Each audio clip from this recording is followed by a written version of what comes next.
Hello again and welcome to our 6th podcast, Off the Water, brought to you from the national governing body, RYA Scotland. This pod will be in 2 parts where we bring in voices from the Scottish boating community.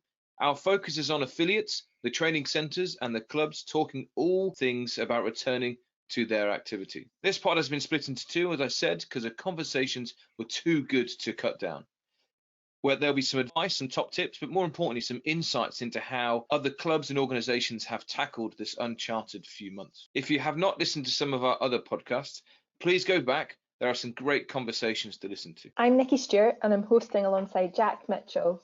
The podcast is produced and edited by Mark Turner and supported by Claire Caffrey. It really takes a whole team to make it happen. Over this series of podcasts, we aim to hear from our whole team and provide an insight into our work for the boating community in Scotland. Just a quick disclaimer, these are the thoughts of our own and of our guests. If you've got any comments or complaints, please drop us an email to podcast@ryascotland.org.uk. We're also looking for your feedback on the podcast on subjects that we could cover or ideas for a future episode. Let us know your thoughts. So, Nikki, what's coming up in the podcast? Tell us a little bit more. So this podcast, we've been joined by 3 centres from across Scotland, from the south, the east and the west. And we wanted to give them the opportunity to share their experiences throughout COVID and what their plans are for the next season. It was a really great interview to be part of, and I'm really looking forward to sharing it with you guys. There's been lots happening every week. Change happens every week, that our goalposts move every week. But I suppose there's some really fantastic things coming up that hopefully we forward to. A bit of a plug here. We've got the Scottish Cup Trophy has gone live this week online, and we're going to launch it on the 15th of August, an online version. And we're quite excited. We've got Alistair Ireland, our spring national club champ, coming joining us, and our very own Robin Nichols going to come and do some commentary. So it's quite a fantastic event. If you haven't heard about it before, please go to our website. There's some more information there. What's been happening in the world of guidance this week? We updated our guidance on the 10th of July, which included quite a big update for our training centres and our clubs. We included a bit more information about the opportunities available for children and young people to take part in our sport. And this includes the ability for 2 children under 17 to be able to sail together in a double hander. It's really fantastic news and opens up more opportunities for clubs and centres running activity over the summer. Fingers crossed we get some more of that sun that we had in May, though. I'm not a big fan of this rain at the moment. Up next, Nikki has spent some time with a number of training centres, and we're going to hear a great conversation about their journey of the last few months. We're really lucky today to be joined by Richard from Galloway Activity Centre, Fiona from Tighnabruaich Sailing School, and Sami from Edgar Watersports. Thank you all of you for agreeing to be part of this podcast.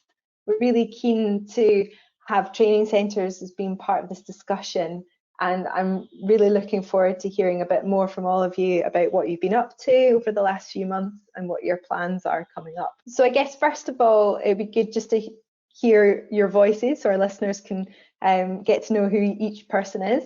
Can you just introduce yourselves and tell us a little bit about your centre that you're from? My name's Rich. I'm from the Galloway Activity Centre down in Dumfries and Galloway. We're an outdoor activity centre, sort of majoring on water sports, and been running since 1988, beginner to intermediate and instructor courses for sailing, windsurfing and powerboating.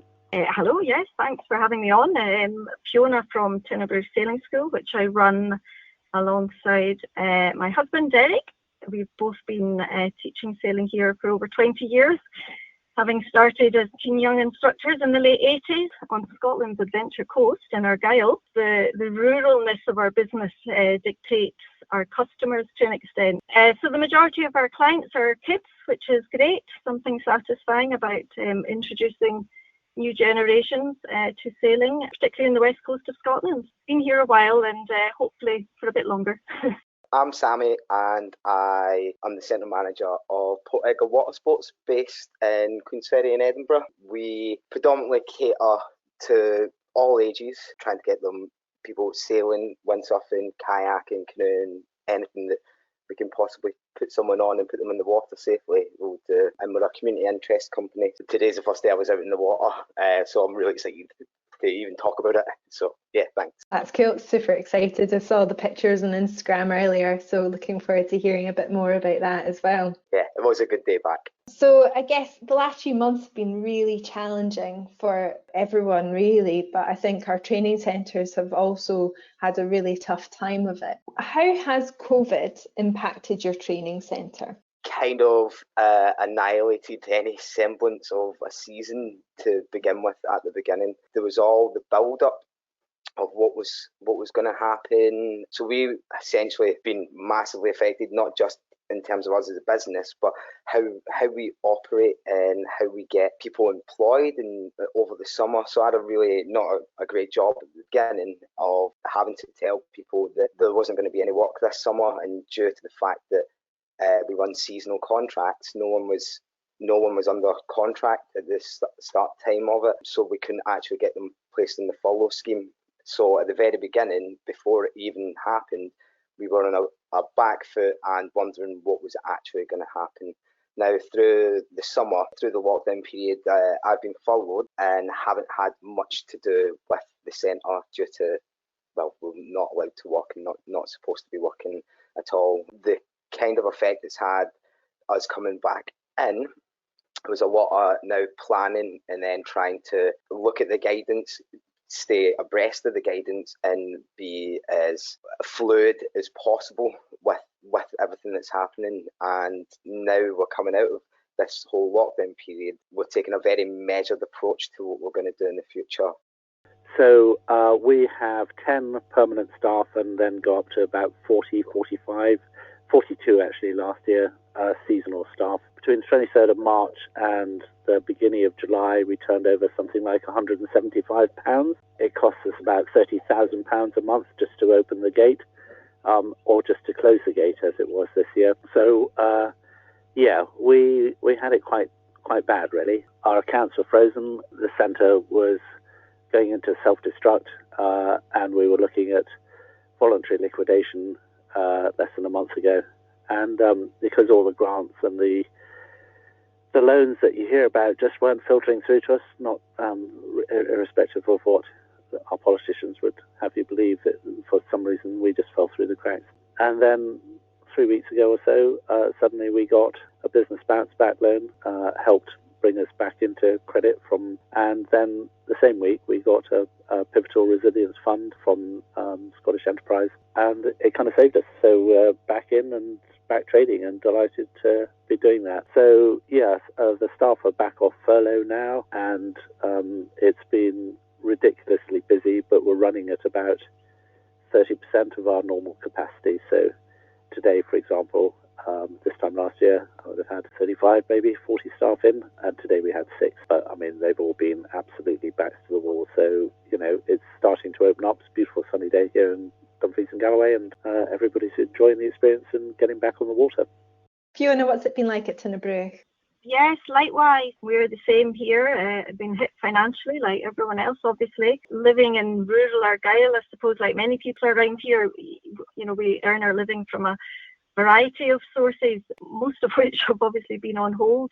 Our biggest earner, our youth residential courses, have obviously all had to be cancelled, and we're not doing any of that at all. And that, I suppose, has had the biggest impact on us, not just obviously financially, but also in our time. You know, we're used to sailing all day and caring all night. So in a sense, we've basically had as good as a 50% drop in our working hours this summer. However, we've got a very small team, which makes it a lot easier to manage and maintain flexibility as we move forward. Obviously, they've not been earning as much as they would like to have been this year. However, like Richard, we opened up today and we've had 24 kids out in the water at long last, and they've had a ball in the sunshine. So it's just fantastic to actually start to recoup some of the lost time that we've had over the past few months. Great, thank you. I think it's really good to hear the positivity coming through from all of you about getting back out on the water and just taking those kind of next steps and seeing the enjoyment from everyone else for being on the water as well. That's really, really good to hear. A lot of our training centres are so much more than just sailing schools. and a lot of their business is from kind of different sectors. How are you finding all the information? Yeah, how are you finding this information? And is there any resources that you found maybe more useful than others, or what's helped you? Okay, yeah, again, being in Argyll, where a huge percentage of our private sector jobs are in tourism, I think it's around in the region of 25%.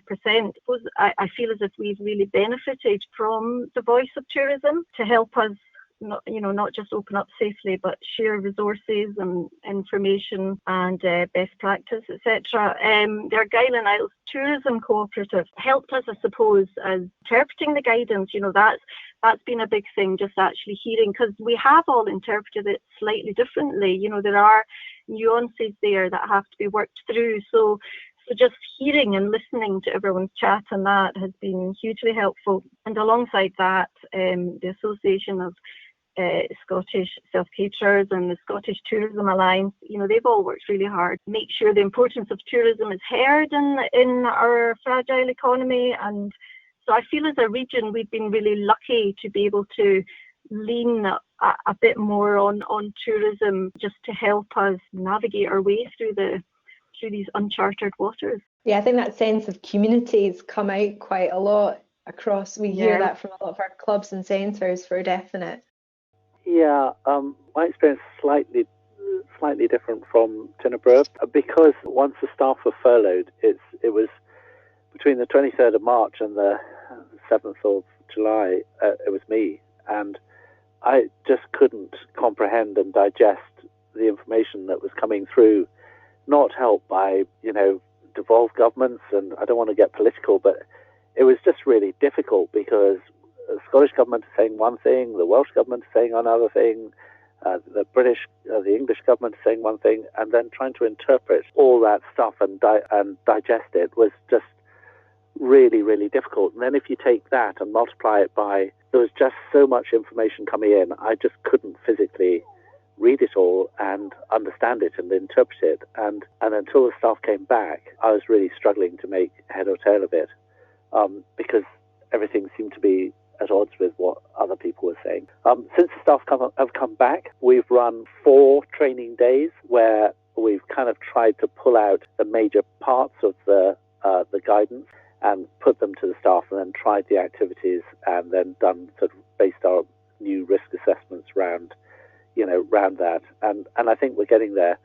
The most helpful people, obviously the RYA, but beyond that, the Association of Scottish Self-Caterers, the Scottish Tourism Alliance, really, really good. And there's an organisation called Go Rural, which we've sort of crept in on the shirt tails of other rural businesses. We're not a farm, but they've been absolutely amazing in support. And the biggest thing actually is just talking to other, as Fiona mentioned, is just talking to other businesses.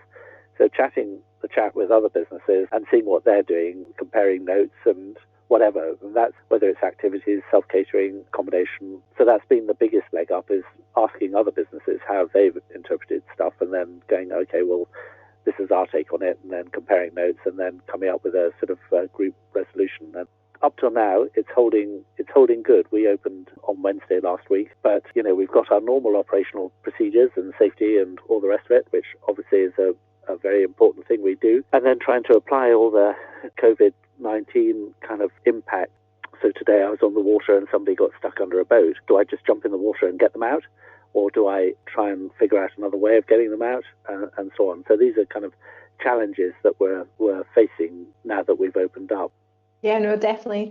Thanks, Rich. I think that point about the staff training and spending 4 days looking at guidance, or doing training, relating it to the guidance, trying something out, it doesn't work.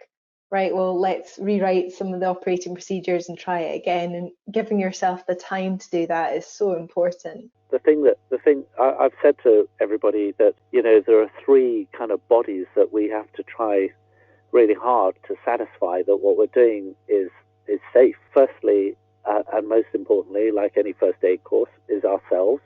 So we've got to satisfy the staff that what we're doing is, as best we can, protect them and their interests, and they've chipped in and come up with their ideas on what should or shouldn't be done.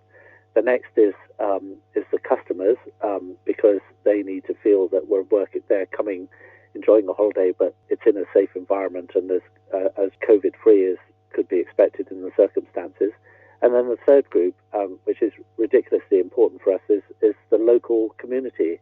And we have to convince them that what we're doing is safe and that we're taking every precaution we can, because we rely on them for support, for catering facilities, for laundry, you name it. We feel it's really important they understand that the measures we're taking. So we're trying to convince three bodies of people that what we're doing is the right thing as best we can under the circumstances. Sami, what things have you guys been doing to prepare to get back into training? Using some of the resources that have been at our disposal, the piece of guidance that the RYA Scotland released has been really, really useful, especially when, as Richard mentioned, with devolved pillows and everything else that's happening everywhere. It was really nice to see that it was a good piece of guidance and guidelines to give you a good start going ahead. As that piece of work was released, things changed almost days later. Having that as a template, I've been using that and the Scottish Government website to see what their guidance is and been keeping myself abreast of that. So things that we wanted to make sure that we approached things in a way that was going to be viable for us as a business to come back, at the same time allow us to deliver a product that was going to be safe and within a smaller scope. So we've decided that this week is the start of our sessions, and we're running week-long sessions just to help out with the passing of kit. What we've decided to do with our groups, they are all under 12s this week. That kind of negates the need for them to social distance underneath that age. We've managed to negate that side of it. It's all about trying to reduce the impact on what we deliver as a product. So we want to catch the rest of the summer. So we're using week-long courses, and they'll get assigned their kit for the week. So with changing facilities not open, we had to be open and honest with our customers and outline the product that they were buying into. Basically, we're giving their wetsuits done, and they'll have that for the rest of the week. Take them home with them, they take them down, buoyancy aids and helmets. So that's for the rest of the week. They'll come changed, ready to go. That actually sounds a little bit better from an instructor's point of view. Don't need to get them changed. Great. We want to make sure that people get out there, enjoy the product, and enjoy sailing in a safe possible manner, but without it being too restrictive in what we do. So working with that age range is a big help. The following week, when we up that age range to under 16s, thing called the field of play, where when under between 12 and 16 can get together, and when they are at sailing, they don't need to social distance either, because that's the activity they're doing. That's how we are moving forward with it. Until things get a little bit easier, we don't see it viable at the moment to have adults coming and using the centre, just because there's a lot more that goes into preparing the centre for that, and we wanted to get off the ground as quickly as possible. I was in 2.5 days last week.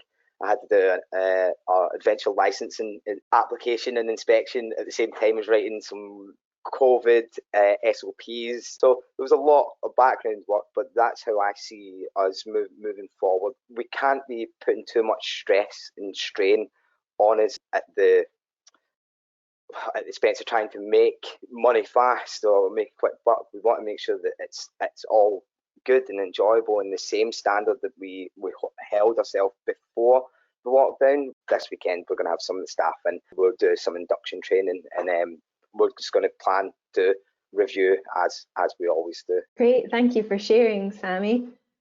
Fiona, what have you guys been doing to prepare to get back out onto the water and get back into activity? It all sounds very, very similar to Sami's story, I have to say.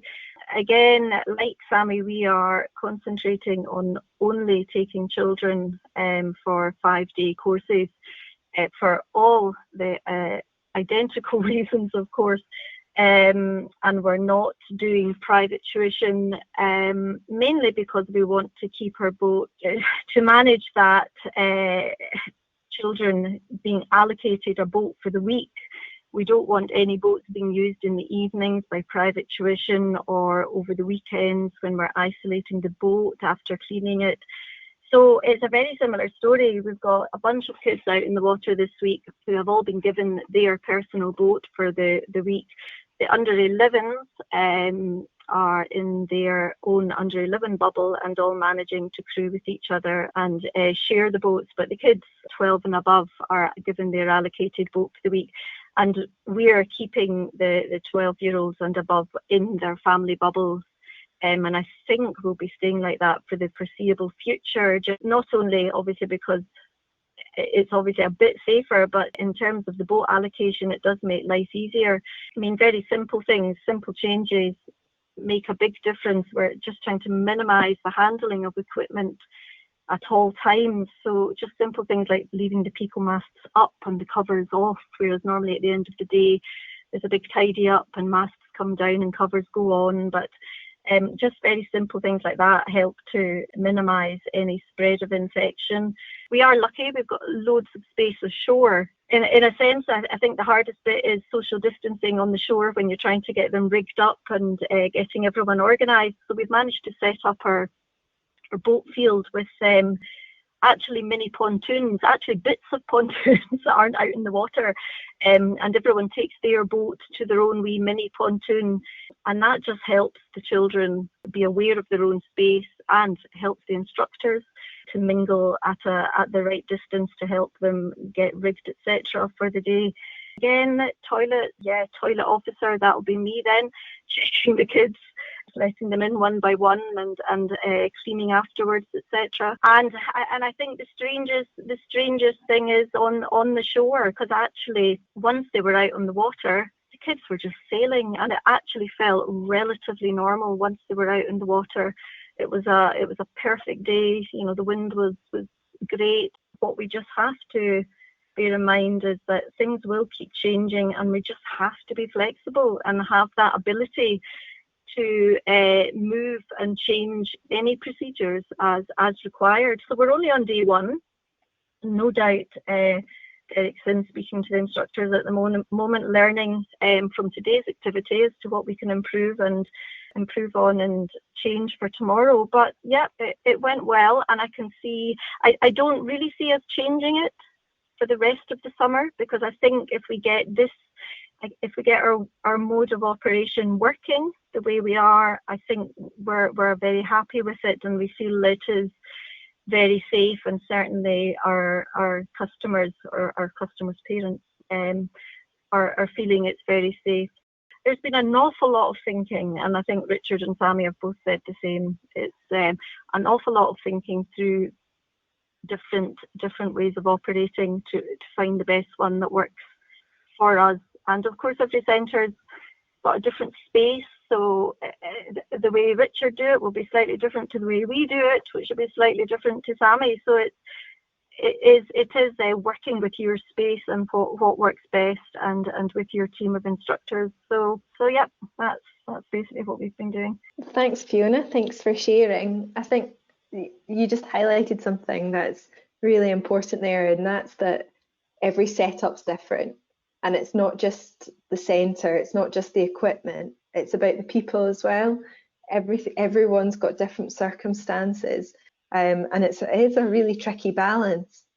But I think having the opportunity to share some of the ideas and have conversations, it means that you can learn from each other and find out, oh, you know, the centre's doing this or this club's doing that makes sense. Well, you can pick up little bits and, as you say, stay flexible and keep learning. And I think that's something that as a sport we're pretty good at, being flexible, being adaptable.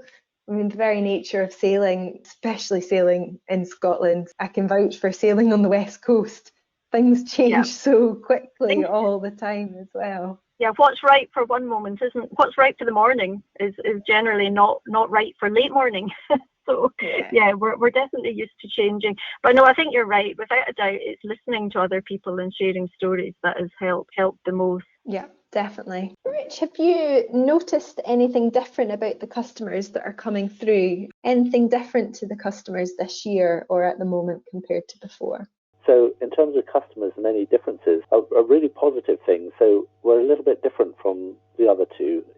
Our bread and butter is really taster sessions, whether it's a taster session in sailing or windsurfing or kayaking or outdoor laser tag or archery or whatever it might be, we're sort of multi-activity. And we've had to change because the time after each activity session that we run, we sanitize everything that's been used, which means going round and spraying and cleaning and sanitizing on whatever, every single piece of kit.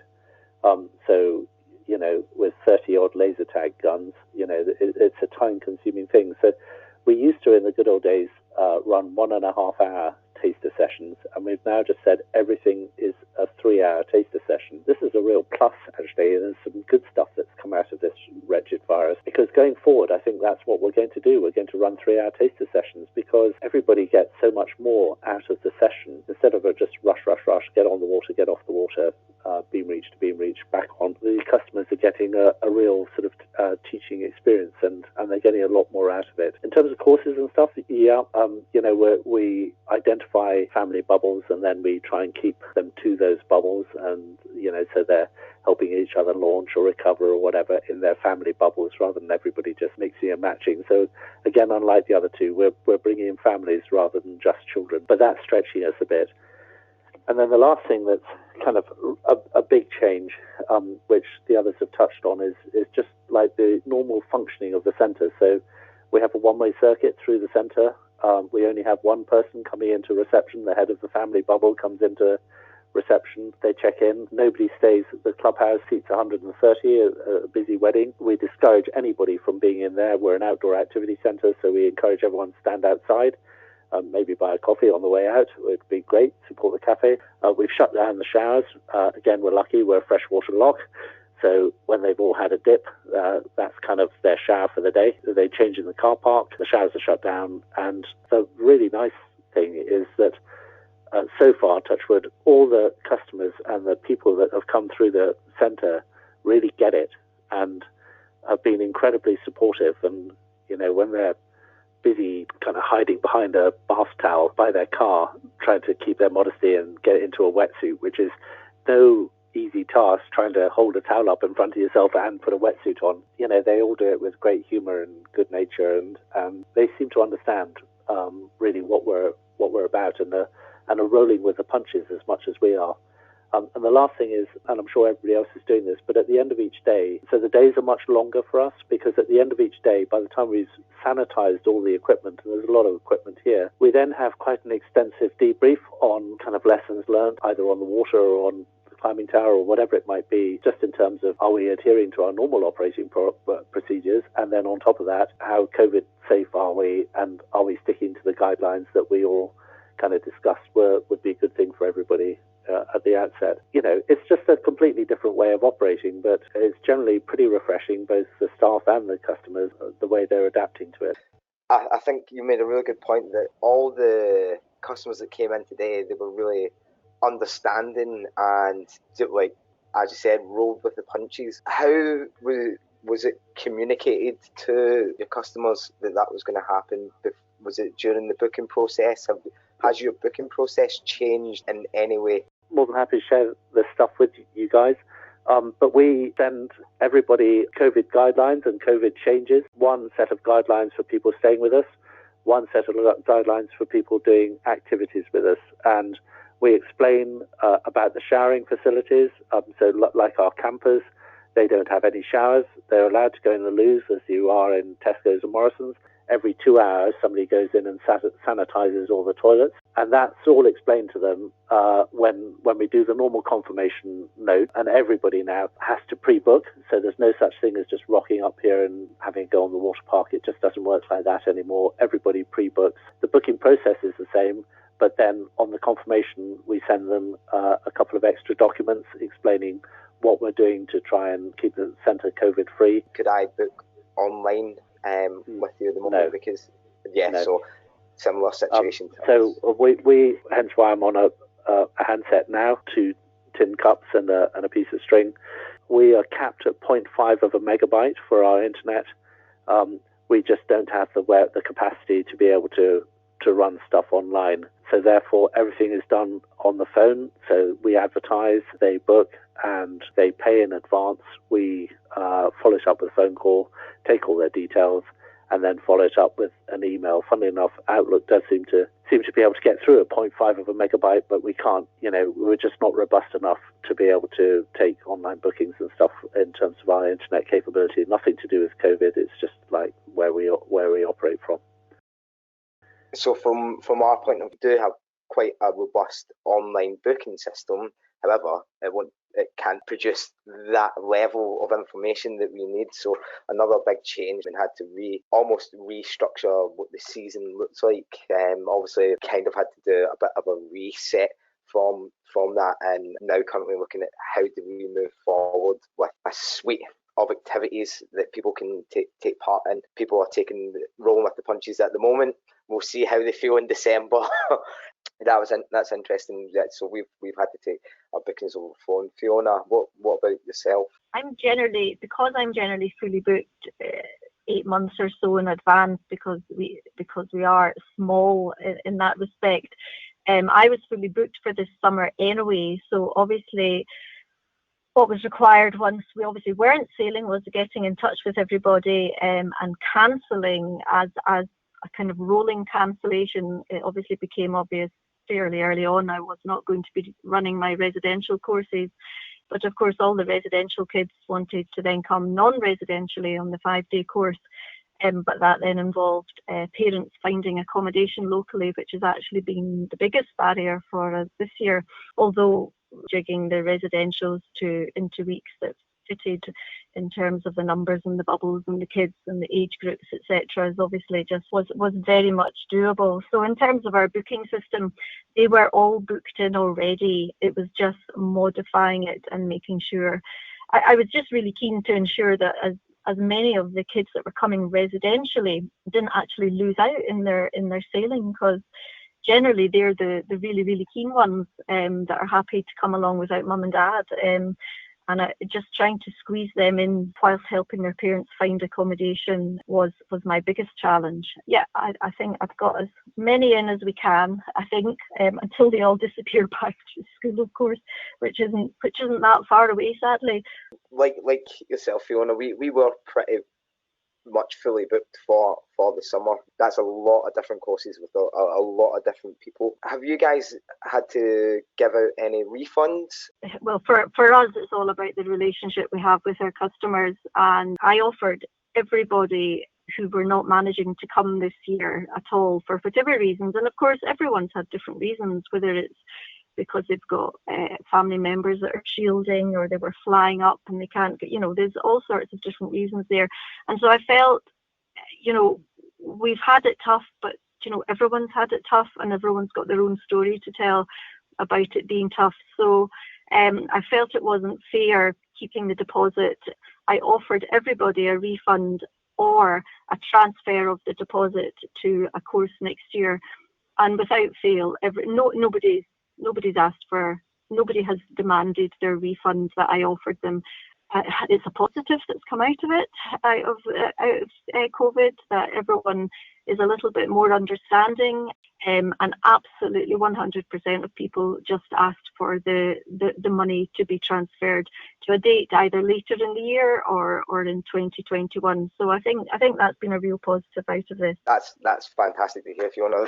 We have had a very similar situation. It's amazing how people have just kind of bound together to support this industry and every other industry that's out there, especially when it is people that, like you said, most of your customers, and it's a similar situation here. We know our weekly customers who come, we know our customers that come once a year, same way, and most people have literally said, we don't want the 20% off the next course. We want you to make sure you're still going to exist and be here as a facility for people to use in the future, and that's really inspiring for us. It kind of ignites that passion to get back on the water, to get more people out there and enjoying it the way we all do ourselves. What about yourself, Richard? We basically offered everybody an alternate, just effectively a gift voucher, but just valid basically in perpetuity. So we didn't put a time frame on it. We just said, come back anytime that you can. 95% of our customers were brilliant, totally got it, and did everything they could to support us. And 5% got really nasty and really messy. And as our account had been frozen, I wasn't in a position to refund them. I didn't have the money. My account was frozen. What we said to them was, you will get your money either when we start trading again or when the assessors come in and we're liquidated. Most of them were then, of that 5%, got it and laid off. But of that 5%, maybe another 5% got really nasty, and it was difficult. I couldn't give them the money back. I didn't have an account to give it from. And that was a very harrowing part of the whole experience, I guess. But on the plus side, the vast majority not only understood but were very supportive, and we've seen a lovely side of human nature as a result of this virus.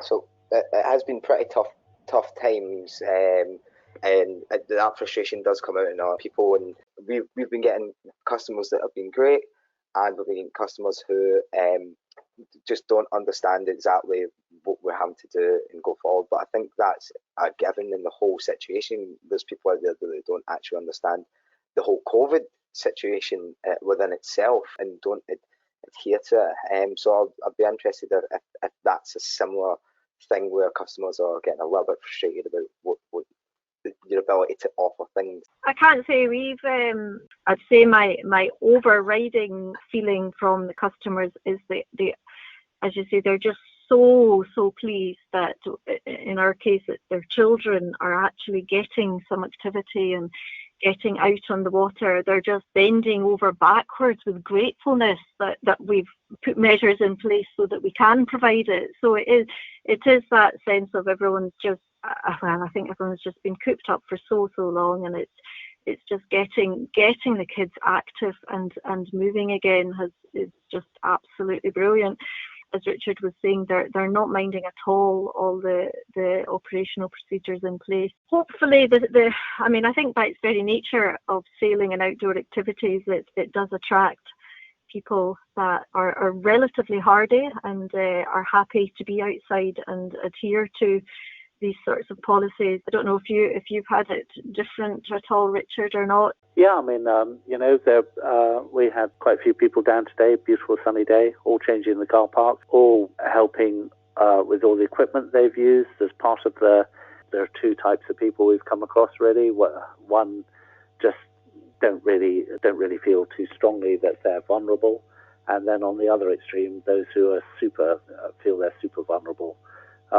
So we go to the lowest common denominator and we treat everyone as if they're all super vulnerable. And so it's just a slightly different experience to our normal operating procedures. But actually, I think in some ways it's a better experience because they're all taking more responsibility for their own safety and their own decontamination. All the instructors carry hand gel. Everyone just gets on with it, and they're quite happy, and they're all changing merrily in the car park, and all accepting that their shower was the swim in the lock today, and everyone's just seems to be getting on with it. No, it's been very positive since we've opened. Is that the instructor toolkit now? So we've got knife, watch, whistle, hand sanitizer. Hand sanitizer. Yeah, I think pretty much. And also face masks. Every single member of staff carries a face mask and hand sanitizer. That's part of the risk assessment. The customers don't tend to take hand sanitizer out on the water with them. If we've had to unwrap a main sheet because it's stuck round the tiller, we will hand sanitize after we've done that. It's a different way of operating, but we will get used to it. Yeah, no, we all carry stuff on the water which we wouldn't normally, as well as our knives and whistles and RYA handbooks. Yeah, I carry my handbook though all the time. Great. Well, thank you, guys. Just before we wrap up, we've touched upon a couple of positive stories to come out of the last couple of months. Are there any other positive stories or anything from that kind of positive nature that you'd like to share with us? I think the biggest positive for our industry is without a doubt just a new appreciation that our customers have of staycations for a start, keeping people in Scotland and enjoying our great outdoors, and that can only benefit our industry.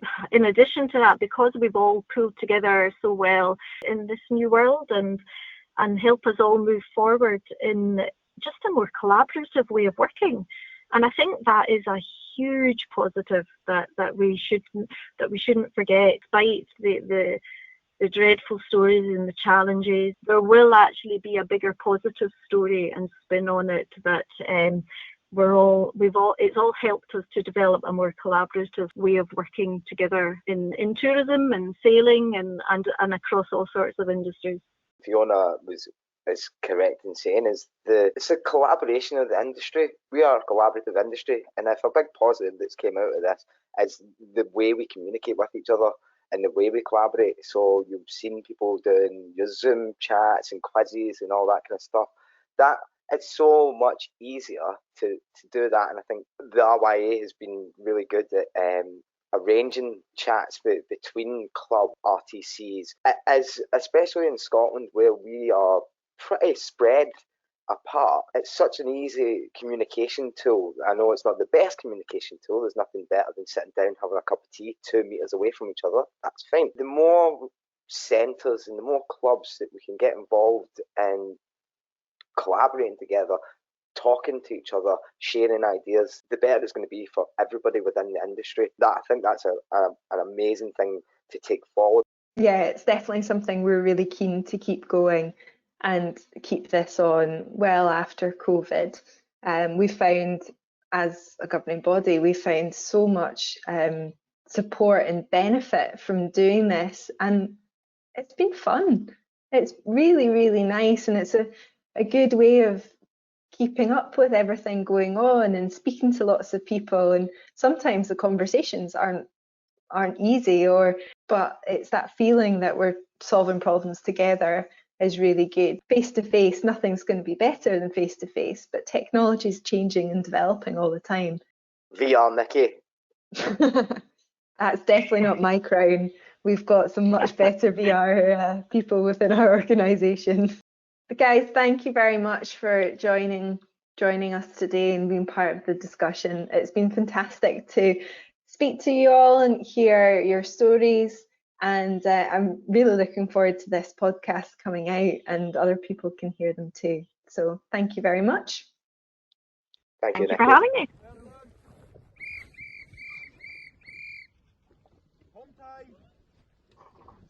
Thank you very much for listening to our podcast, Off the Water. Keep an eye out for our next podcast where we'll explore how clubs have got on during the last few months. We are continuing to run our Connect and Training Centre sessions. Please sign up to these through Facebook and join in with the discussions with others. Training centres are beginning to open up activity. If you're looking to brush up on some skills or learn something new, please go to Where's My Nearest to find out what centres deliver relevant courses near your location. However, please do keep in mind that centres are running at limited capacity and may not be able to offer all these courses yet. Give them a call, I'm sure they'll be able to help you out and give you some more information. We are aware that more people are getting afloat, and we just wanted to highlight the importance of taking care to prepare yourself and your boat before going afloat. You'll need to also check your destinations are open and can accommodate you. We welcome your feedback and ideas for the future Off the Water episode. We welcome your feedback and ideas for future Off the Water episodes. We have created a survey as we want to make sure that the topics we cover are relevant, so please get in touch with your thoughts on future content. The details are in the bio. Please hit the subscribe button, give us a like, or leave your review. Remember to keep note of our website and check our social media channels for all of the latest news and updates. Thanks for listening.